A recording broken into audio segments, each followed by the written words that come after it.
Hi everyone, welcome back to Shine Classes. First of all good afternoon. कैसे हैं आप सब? होपफुली सभी अच्छे हैं। सभी को राधे राधे, जय श्री कृष्णा, राम राम। आज आइए फटाफट क्लास को ज्वाइन करिए और एक प्रॉपर तरीके से आपका जो 2017 का पेपर है, पेपर के क्वेश्चंस रिपीट होते हैं, ये सच है। बट ये कि 100% ट्रूली नहीं है, क्योंकि सारे क्वेश्चंस रिपीट हो जाए ये पॉसिबिलिटी तो कम है। बट ये कि क्वेश्चंस आपके रिपीट होते हैं, सभी सब्जेक्ट में होते हैं, तो वो आपके लिए काफ़ी हेल्पफुल रहेगा। इसीलिए प्रीवियस ईयर करना भी इम्पॉर्टेंट रहता है, इन द सेंस अगर देखा जाए तो। आइए आज चलते हैं। यहाँ पर आपके एग्ज़ाम तो बहुत नज़दीक हैं, चीज़ें भी हैं आप लोग के, जो भी मेरी तरफ से हो पा रहा है मैं पूरी कोशिश में हूँ कि आपको करवा पाऊँ। अभी हम यहाँ पर 2017 का पूरा डिस्कशन करेंगे, पूरा सोल्यूशन देखेंगे कि चीज़ें इसमें क्या दी गई हैं। 50 नंबर का यह पेपर है, जानकारी आपको इसके बारे में सब कुछ है। हम आगे बढ़ते हैं और पेपर की शुरुआत करते हैं कि सोल्यूशन इसमें क्या है और आपकी तैयारी कैसी है। आप अपने आप को खुद जो है एनालिसिस करिए कि कितना आपका सही जा रहा है, कितना नंबर आप गेन कर पा रहे हैं। तो शुरुआत करते हैं उस पूरे पेपर की, जो कि आप देख सकते हो आपके एमसीक्यू से शुरुआत होती है। 3 सेट में पेपर आता है, यह जानकारी आपको बहुत अच्छे से है। मैं आपको दिखाती हूँ क्वेश्चन 1 बाय 1 करके, आपको उसके आंसर्स को देना होगा। पहला क्वेश्चन आपके सामने स्क्रीन पर है। ये 15 क्वेश्चन होंगे टोटल। 15 आउट ऑफ 15 लाने की पूरी कोशिश ज़रूर करिएगा। ऑब्जेक्टिव पे थोड़ा फोकस ज़्यादा किया जाता है, रिटर्न वाला हम बहुत कुछ अपने आप से बनाकर भी लिख लेते हैं, इसलिए ऑब्जेक्टिव पे ज़्यादा फोकस रखिए। पहला क्वेश्चन है, बाल विकास की अवस्थाएं होती हैं। ऑप्शन नंबर आ है 2, ऑप्शन नंबर बा है 3, ऑप्शन नंबर सा है 4 और 5। बताइए क्या होगा राइट आंसर। यहाँ पर हम सभी जानते हैं कि आपका एक सिंगल सा ऑप्शन आपका सही है। क्या आप बता सकते हैं क्या? तो हम सभी जानते हैं 3 अवस्थाएं होती हैं। क्या तीनों अवस्थाओं का नाम और आपको उसकी जो ड्यूरेशन है वो पता है? बिल्कुल पता होगी, क्योंकि वही महत्वपूर्ण ज़्यादा है, उससे भी बहुत सारे प्रश्न आपके बनते हैं। नेक्स्ट क्वेश्चन है, बाल मनोविज्ञान का सर्वाधिक महत्व क्या है? मैंने कहा हमेशा महत्व उद्देश्य को लेकर चला करिए हर टॉपिक का। तो बाल मनोविज्ञान का सर्वाधिक महत्व क्या है? बाल विकास की दृष्टि से है पहला ऑप्शन, बाल शिक्षा की दृष्टि से दूसरा ऑप्शन, बाल विकास एवं बाल शिक्षा की दृष्टि से तीसरा ऑप्शन, बाल समायोजन की दृष्टि से कौन सा ऑप्शन है जो आपका करेक्ट होगा? सभी लोग प्रॉपरली रिप्लाई करिएगा। तो यहाँ पर जो राइट आंसर आप सभी का है वो ध्यान रखिएगा, आपका सी ऑप्शन ज़्यादा बेस्ट है, जिसमें बाल विकास एवं बाल शिक्षा की दृष्टि से विकास करना ज़्यादा नेसेसरी है। तो आप में ये दोनों चीज़ें आ जाएंगी, जिसमें आपको ध्यान रखना कि बच्चे का डेवलपमेंट और उसकी शिक्षा की दृष्टि से देखकर चीज़ें करवाई जा रही हैं। तो आपको इसमें भी 1 नंबर गेन होता है और इसमें भी साधारण तरीके से मिल जाता है। नेक्स्ट आइए, किशोरावस्था बड़े बल, तूफान, तनाव की विरोध की अवस्था है। हमेशा कथन के प्रश्न आपको ज़रूर देखने को मिलेंगे, जिसको हम स्टेटमेंट क्वेश्चंस कहते हैं। पहला ऑप्शन कैलपेट्रिक, दूसरा ऑप्शन स्टेनले हॉल, तीसरा ऑप्शन टीपी नन, चौथा ऑप्शन वॉटसन। किसने ये स्टेटमेंट दी है, यही आपसे पूछ रहा है। ये परिभाषा भी है किशोरावस्था की, कह सकते हैं। तो कौन सा ऑप्शन सही होगा, बता सकते हैं? बहुत ही इंपॉर्टेंट, हम सभी जानते हैं स्टेनली हॉल है, क्योंकि बहुत ही रिपीट होने वाला ये प्रश्न है, जो कि पीएनपी का फेवरेट है। ये कह सकते हैं कि हमेशा ये पूछा ही जाता है। नेक्स्ट देखिए, क्वेश्चन नंबर 4, प्रयास तथा त्रुटि सिद्धांत के प्रतिपादक हैं। जो सिद्धांत हैं उनके प्रतिपादक के नेम आपको याद होने चाहिए, सिद्धांत का नाम और प्रतिपादक दोनों का। तो यहाँ पर सी एल हल है, ठीक है। पावलो दूसरा ऑप्शन, थॉर्नडाइक तीसरा ऑप्शन, वुडवर्ड चौथा ऑप्शन। प्रयास तथा त्रुटि सिद्धांत के प्रतिपादक का नाम आपसे पूछ रहा है। एक सिंगल ऑप्शन आपका सही है, वो है थॉर्नडाइक। इनका पूरा नाम E.L. थॉर्नडाइक है। नेक्स्ट आते हैं, नेक्स्ट क्वेश्चन, क्वेश्चन नंबर 5 है, केंद्रीय प्रवृत्ति का मापक नहीं है। पहला ऑप्शन मध्यमान, दूसरा ऑप्शन मध्यांक, तीसरा ऑप्शन प्रसार, चौथा ऑप्शन बहुलक। केंद्रीय प्रवृत्ति का मापक नहीं है, पांचवें का कौन सा ऑप्शन है जो आपका करेक्ट होगा?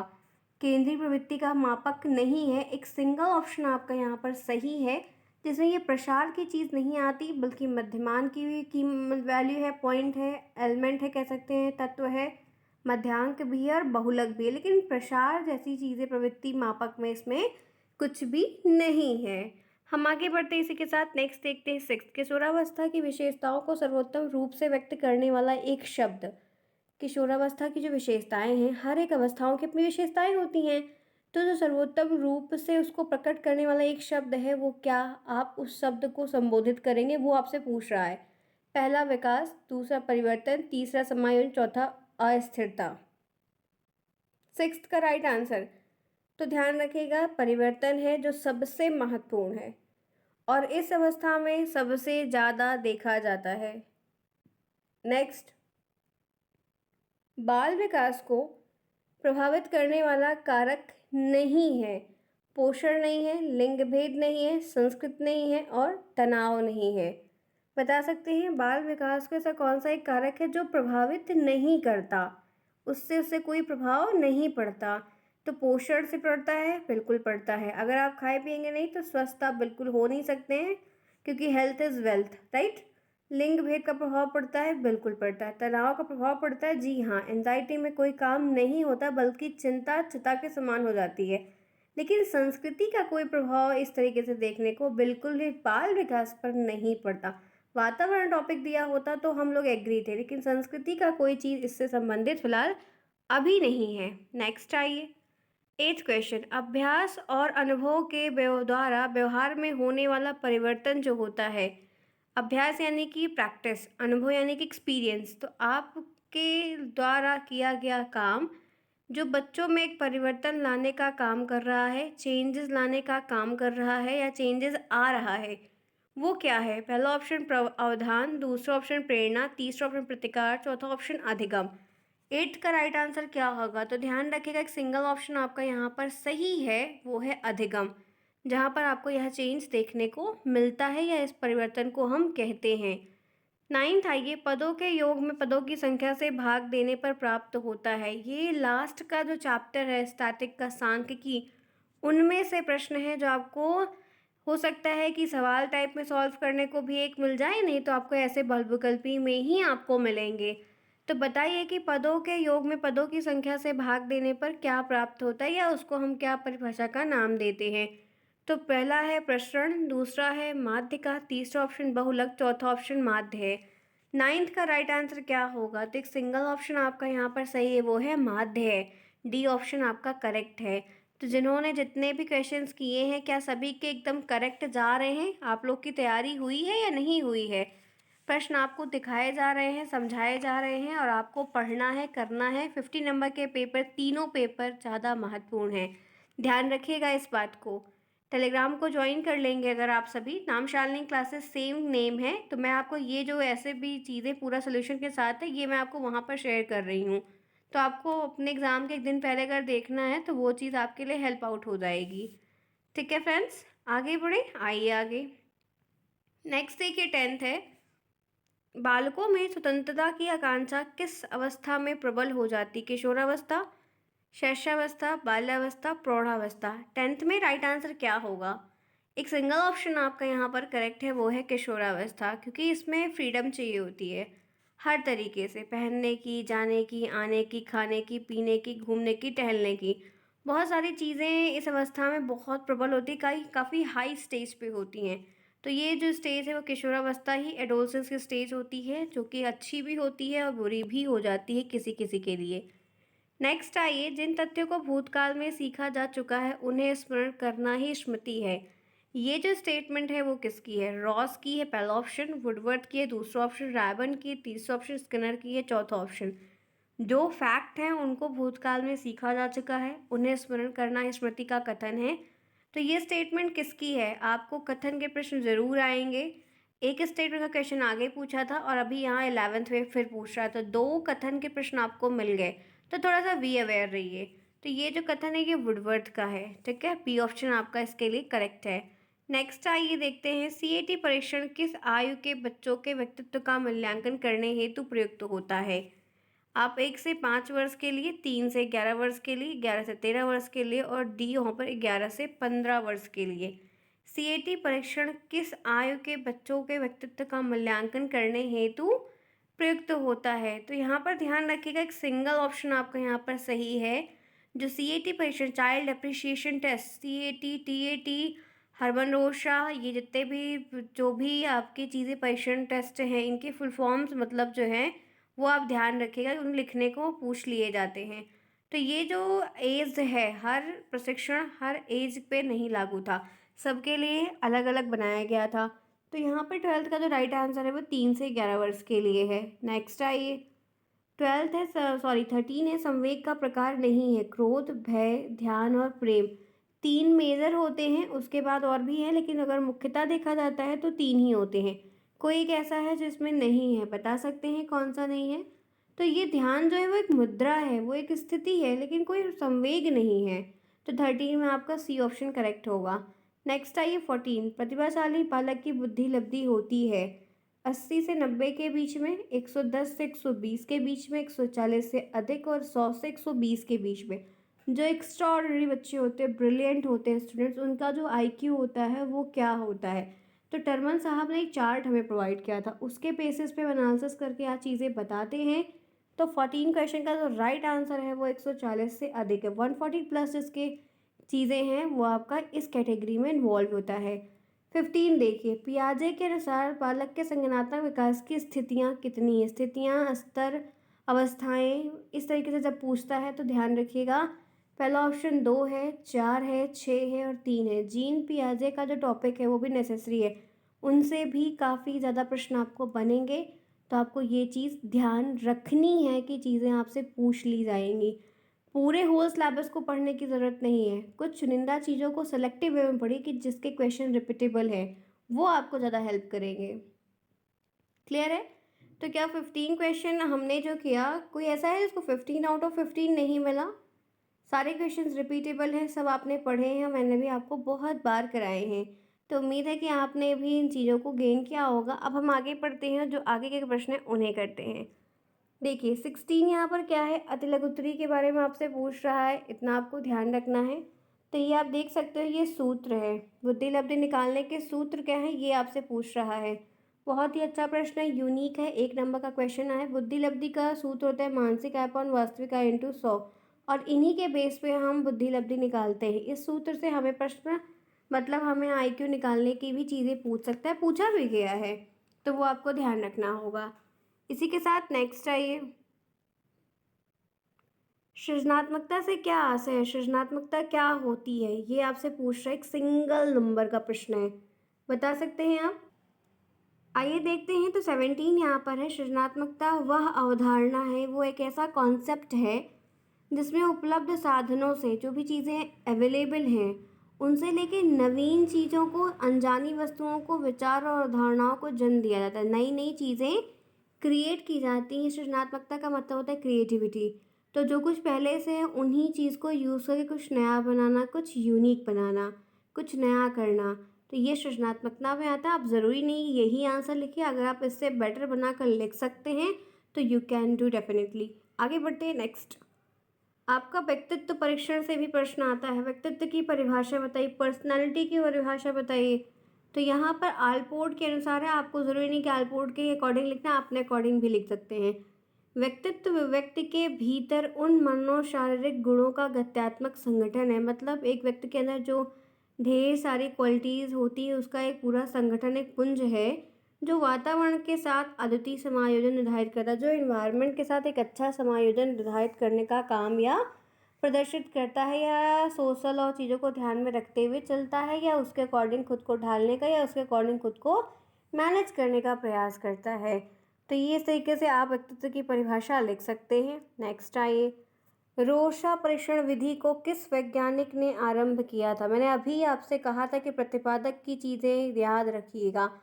तो रोशा परीक्षण हरमन रोशा का था, जिसको स्याही धब्बा परीक्षण कहा जाता है। प्रश्न काफ़ी बढ़िया है, ध्यान रखिएगा। नेक्स्ट आइए देखते हैं क्वेश्चन नंबर 20। यहाँ पर कुछ और चीज़ें लिखी हुई हैं, को किसी आवश्यकता की पूर्ति के लिए, एक सेकेंड, ये क्वेश्चन 19 के बाद 20 पे आना होगा, पेज ऊपर नीचे आई थिंक मुझे लगता है हो गया है ये। आइए नेक्स्ट देखिए, 20वां जो प्रश्न पूछ रहा है, मध्यमान का उपयोग कब किया जाता है? सांख्यिकी के प्रश्न ये हैं। औसत आदि ज्ञात, एवरेज आदि ज्ञात करने के लिए औसत के रूप में मध्यमान की गणना की जाती है। जब हमें एवरेज निकालना होता है तब हम इनका मुख्यतः प्रयोग करते हैं। नेक्स्ट आइए 21, मध्यांकी की कोई एक परिभाषा बताइए। सांख्यिकी से 2017 में 4-5 प्रश्न बन गए। जब किसी समूह के प्राप्तांकों को, कोई समूह है, सेट ऑफ नंबर है, उसके प्राप्तांकों को उनके आकार के अनुसार बढ़ते हुए क्रम या घटते हुए क्रम में रखते हैं, मतलब इंक्रीजिंग ऑर्डर में सेट कर रहे हैं या तो डिक्रीजिंग ऑर्डर में सेट कर रहे हैं, तो श्रेणी के मध्य बिंदु को मध्यांक, जो उसका मिडिल का सेक्शन होता है उसको मध्यांक कहते हैं। यह प्राप्तांक ना होकर बिंदु होता है जो समूहों को दो बराबर भागों में बांटता है, एक डिक्रीजिंग की तरफ बढ़ता है और एक इंक्रीजिंग की तरफ बढ़ता है, उसको हम मध्यांक कहते हैं। आप इससे बेटर परिभाषा भी ज़रूर लिख सकते हैं, नेसेसरी नहीं है कि आप यही लिखें। 22, सीखने के वक्र में सीखने में उन्नति होना किस रूप में प्रदर्शित किया जाता है। सीखने के कर्व काफ़ी है, नतोदर उन्नतोदर सरल वक्र, इस तरीके से। तो वर्धमान स्पंदन वर्ग धनात्मक पॉजिटिव कर्व के द्वारा वक्र के प्रारंभ में सीखने की जो गति होती है वो किंतु धीमी होती है लेकिन बाद में तीव्र होती है। तो जो एक फलस्वरूप वक्र रेखा की तो तेजी से ऊपर की ओर बढ़ती है। कुछ इस तरीके से हमें एक ग्राफ बनाना होता है। इवन ये जो क्वेश्चन है ना, इसमें आप छोटा सा ग्राफ भी बना दीजिएगा, क्योंकि कहा नहीं कि, लेकिन आप बना देंगे तो अच्छा रहेगा। यहाँ से उठाते हो ये कुछ इस तरीके से जाता है, तो ये आपका जो है पॉजिटिव कर्व होता है, जिसमें आपने शुरुआत तो धीमे से हुई लेकिन काफ़ी ऊपर तक गया। तो आपको इस तरीके से कर्व वाली चीज़ें भी ध्यान रखनी होगी। 23 यहाँ पर है, बालक की वृद्धि कब रुक जाती है, एक बच्चे की जो ग्रोथ है वो रुकती कब है। तो सोरेनसन जो मनोवैज्ञानिक है उनके अकॉर्डिंग है, नवजात शिशु का शरीर तब तक अभिवृद्धि और विकास करता है, यानी कि ग्रोथ और डेवलपमेंट करता है, जब तक वो एक पूरा शरीर, एक बड़ा विशाल शरीर नहीं हो जाता। तो ये परिभाषा तो अच्छी है, बुरी नहीं है, आप अपने हिसाब से फिर लिख दोगे तो कोई डाउट नहीं है कि चीज़ें गलत होंगी। नेक्स्ट यहाँ पर 24 है, टीएटी का संबंध किससे है। टीएटी का फुल फॉर्म ध्यान रखिएगा, ये व्यक्तित्व मापन से, जहाँ पे एक पर्सनैलिटी को टेस्ट किया जाता है कि चीज़ें, पर्सनैलिटी कैसी है, काम कैसा है, चीज़ें हेल्प आउट है या नहीं। स्मृति का मुख्य कार्य क्या है, पहले सीखी हुई बात का स्मरण करना ही स्मृति। क्वेश्चन नंबर 25 है, मेमोरी का मेन वर्क क्या है, कि आपने पहले कुछ सीखा है वो चीज़ आपको रिकॉल हो रही है, आपको ज़रूरत पड़े आप उसको फेच करके अपने माइंड में रिकॉल करके उसका काम कर रहे हो, यूज़ कर रहे हो। अब आपने एक बार एडिशन सीख लिया, 2+2 को जोड़ोगे तो 4 आएगा, तो क्या आप क्लास थर्ड के बाद फोर्थ में जाकर फिर आपको एडिशन सीखना पड़ेगा क्या, नहीं।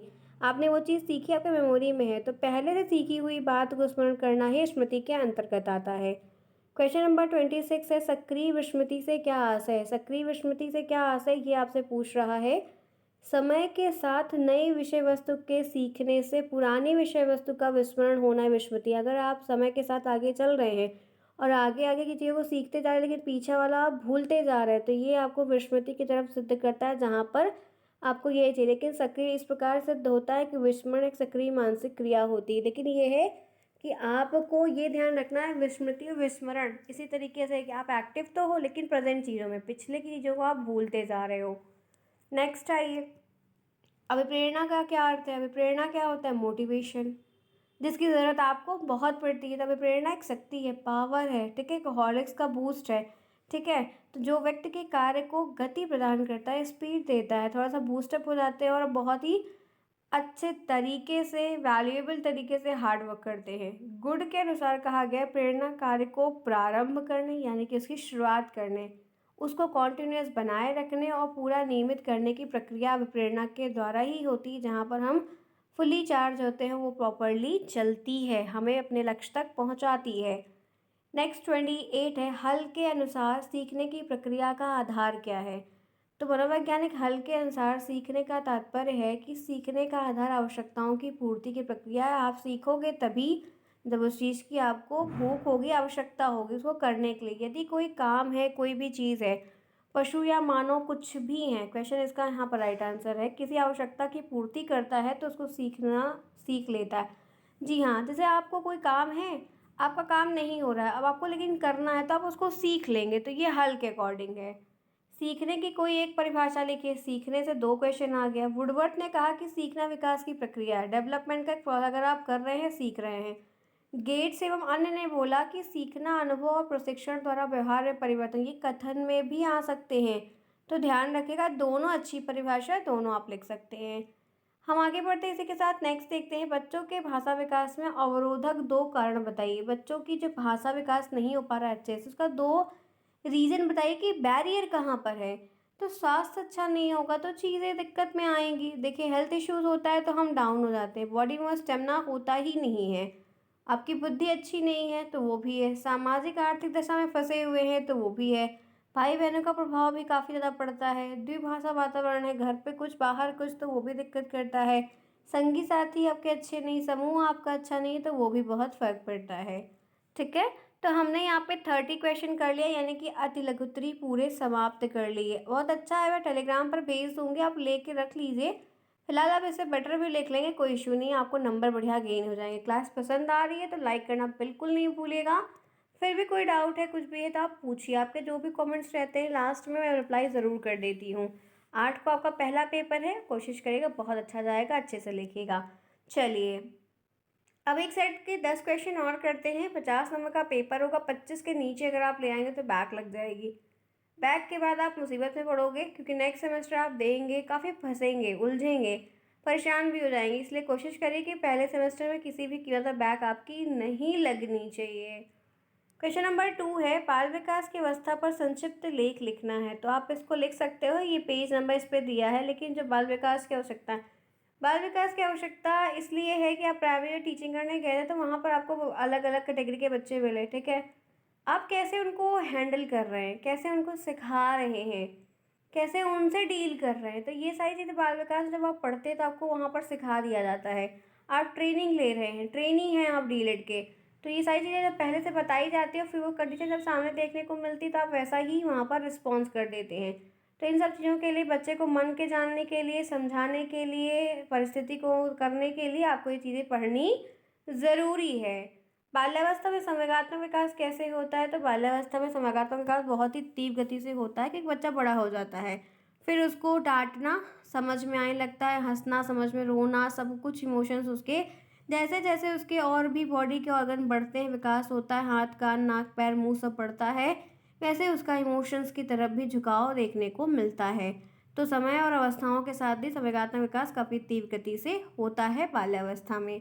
नेक्स्ट देखते हैं, क्वेश्चन नंबर 13 है, 33 सॉरी, बच्चों में सृजनात्मक क्षमता का विकास किस प्रकार किया जा सकता है? बच्चों में सृजनात्मक क्षमता का विकास हम उनकी जो अवस्थाएं हैं उस तरीके से उनको नई चीज़ों को बनाने की तरफ प्रेरित करके काम कर सकते हैं, नवीन चीज़ों की तरफ उनका झुकाव कर सकते हैं कि पुरानी चीज़ों की हेल्प लेके, पुरानी चीज़ों की मदद लेके कुछ नया बनाएं, कुछ नई चीज़ों का सृजन करें, नई नई खोज में जो है अपना महत्वपूर्ण योगदान दें, जिससे उनका नया काम बनाने का, पुरानी चीज़ को यूज़ करके नया बनाने का विकास उनका आगे बढ़े, वो एक क्रिएटिव तरीके से कुछ अच्छा बना पाएँ या ज़रूरतों को या आवश्यकताओं को नए तरीके से प्रेजेंट कर पाएँ। नेक्स्ट आइए, नेक्स्ट क्वेश्चन यहाँ पर है, बहिर्मुखी व्यक्तित्व। ये सारे क्वेश्चंस आपके बुक्स में ही दिए हैं, लेकिन फिर भी मैं बता देती हूँ। बहिर्मुखी व्यक्तित्व की विशेषताएं क्या होती है? जो एक्सट्रोवर्ट होते हैं, ठीक है, इनकी विशेषताएं, ये बाचाल होते हैं, ये मुंह पर चीज़ें बोल देते हैं, काफ़ी प्रसन्नचित्त रहते हैं, खुशहाल मिजाज के होते हैं, लोगों से बातचीत करना पसंद करते हैं, सामाजिक तौर पर पूरे जीवन यापन करने में वे काफ़ी खुश रहते हैं, अपनी एक्टिविटी से लोगों को प्रसन्न करने का काम करते हैं, लोगों के बीच में घिरे रहते हैं। ठीक है, तो ऐसी चीज़ें हैं। अच्छी एक मानक भाषा का प्रयोग करते हैं। ठीक है, समाज के साथ मिलनसार होते हैं, सामाजिकता उनके अंदर देखने को मिलती, कई सारी विशेषताएं हैं जो एक्सट्रोवर्ट में देखने को मिलती है, आप लिख सकते हैं।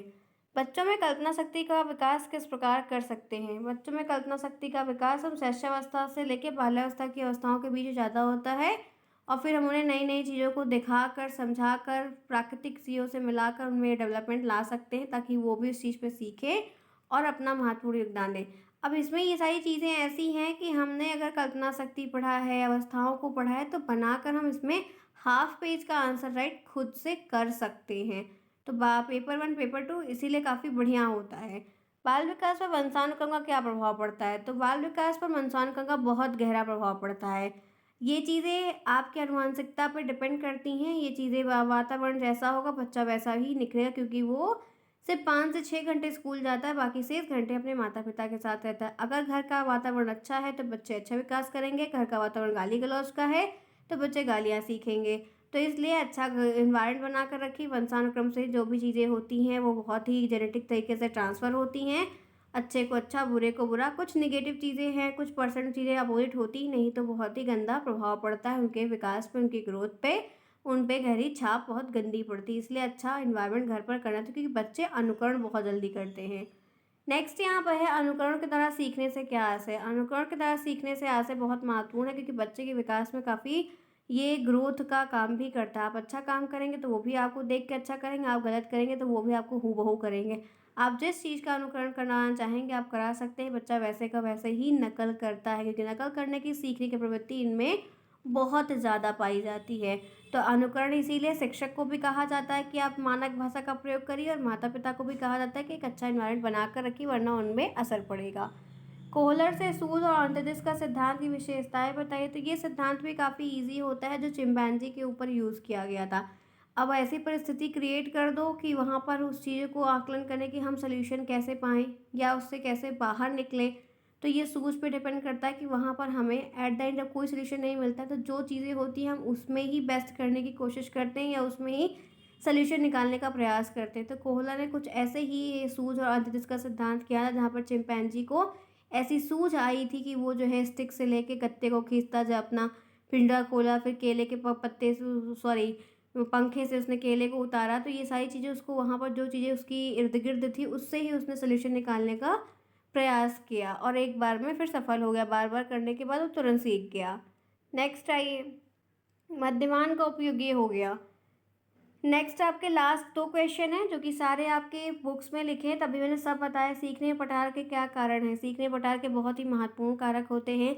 ये पठार आपको दिक्कत का काम करता है, सीखने में बाधा का काम करता है। ये पठार आपकी गति को रोकता है। शुरुआत में बहुत एनर्जी के साथ हम काम करते हैं, लेकिन रुक जाते हैं, ब्रेक लग जाता है, क्योंकि हम थक जाते हैं, परेशान होते हैं, चिड़चिड़ाहट होती है। इसलिए ये जो पठार होता है आपकी ग्रोथ के लिए एक रुकावट का काम करता है। अगर एनवायरनमेंट अच्छा नहीं, चीज़ें अच्छी नहीं है, स्थितियाँ अच्छी नहीं है, आपके पास मटेरियल नहीं है, बहुत सारी प्रॉब्लम्स होती है, तो वो आपके लिए काफ़ी रुकावट का काम करता है।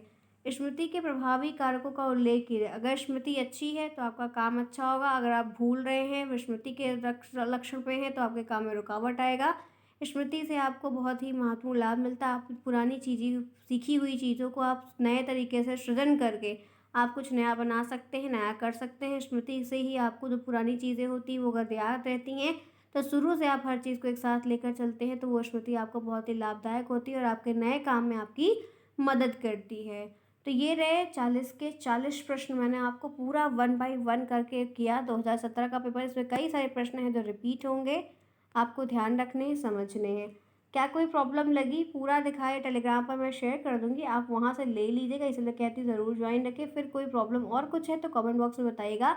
इस तरीके से कई सारा ये कह सकते हैं पेपर का सॉल्यूशन जो कुछ भी मैंने कराया है, बाकी और भी करवा दूँगी, तो कोई प्रॉब्लम नहीं है। 8 का आपका पेपर है, उसके पहले बहुत सारी चीज़ें हमारी तरफ से मिलेंगी। इवन आज भी आपकी मैथ की क्लास होगी, तो ज़रूर आप लोग देखिएगा। फिर कोई प्रॉब्लम है तो पूछिएगा। मैथ की प्लेलिस्ट पूरी बनी, मैंने पढ़ाया था, आप वहाँ से जाकर हर चीज़ को देख सकते हैं।